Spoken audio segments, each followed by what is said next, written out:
ఓం శ్రీ గురవే నమ. శివాయ గురవే నమ. శ్రీ వైద్యనాథాయ నమో నమ.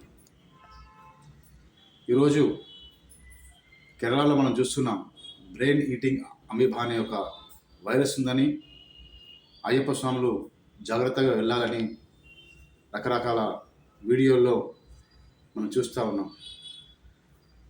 దీనికి అయ్యప్ప స్వాములందరూ తగు జాగ్రత్తలు పాటించి ముక్కుకి కాస్త అమృత జెల్ కానీ లేదా గో ఆధారిత నాజిల్ డ్రాప్స్ కానీ ఇప్పటి నుంచే వాడుకుంటే అలాంటి వైరస్ నుంచి జాగ్రత్తగా ఉండొచ్చు. అదేవిధంగా పంబా నదిలో స్నానం చేసేటప్పుడు కానీ మిగతా నదుల్లో స్నానం చేసేటప్పుడు కానీ ముక్కు కాస్త బిగ్గరగా మూసిపట్టి స్నానం చేశారంటే ఈ యొక్క వైరస్ నుంచి మనం బయటపడి మహాదేవుడు శ్రీ వైద్యనాథ స్వామి వద్ద మనం చక్కగా స్వామివారి అయ్యప్ప స్వామివారిని దర్శనం చేసుకొని స్వామివారి అనుగ్రహం పొంది తిరిగి మనం మన సన్నిధానం మన గృహాలు చేరుకోవచ్చు. ఓం నమ శివాయ. సర్వభూత హితే రతః.